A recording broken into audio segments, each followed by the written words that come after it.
देखिए, नफरत की बुनियाद पे हिंदुस्तान आगे नहीं बढ़ेगा। दुनिया का कोई भी मुल्क नफरत की बुनियाद पे आगे नहीं बढ़ सकता।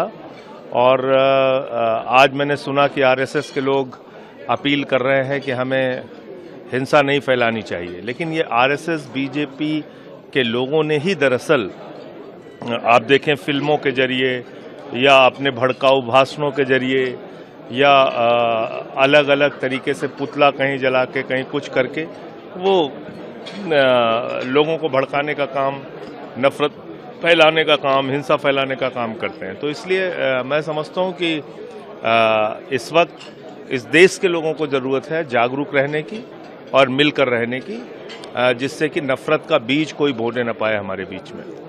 योगी जी कहते हैं सर कि इन लोगों के लिए कोई जगह नहीं है जो नफरत खासतौर पर आक्रांताओं की बात करते हैं, जो आक्रांता है। तो नफरत, देखिए ऐसा है, मैं तो कह रहा हूं कि मुगलों की क्रूरता का भी इतिहास पढ़ाइए, अंग्रेजों की भी क्रूरता का इतिहास पढ़ाइए। अंग्रेजों जिन्होंने जलियांवाला बाग कांड को अंजाम दिया, जिन्होंने शहीद आजम भगत सिंह को फांसी दी, शहीद सुखदेव, राजगुरु, अशफाक उल्लाह, रोशन सिंह, राजेंद्र लहड़ी, खुदीराम बोस, कितने नाम बताऊं, सबको फांसी दी। आप उन अंग्रेजों की क्रूरता की बात क्यों नहीं करते? क्योंकि जब आप अंग्रेजों की क्रूरता की बात करेंगे तो आपको बताना पड़ेगा कि आरएसएस ने तिरंगे झंडे का विरोध किया। श्यामा प्रसाद मुखर्जी ने अंग्रेज गवर्नर को चिट्ठी लिख के कहा था कि भारत छोड़ो आंदोलन को कुचल देना चाहिए। तो ये सारी सच्चाई भारतीय जनता पार्टी के पुरखों की देश के सामने आएगी। तो इसलिए वो लोग अंग्रेजों की क्रूरता की चर्चा नहीं करते।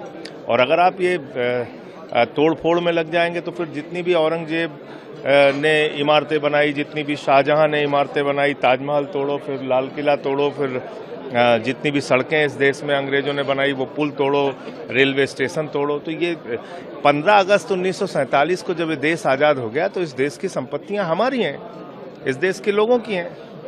तो इसलिए इन कामों से हिंदुस्तान आगे नहीं बढ़ेगा।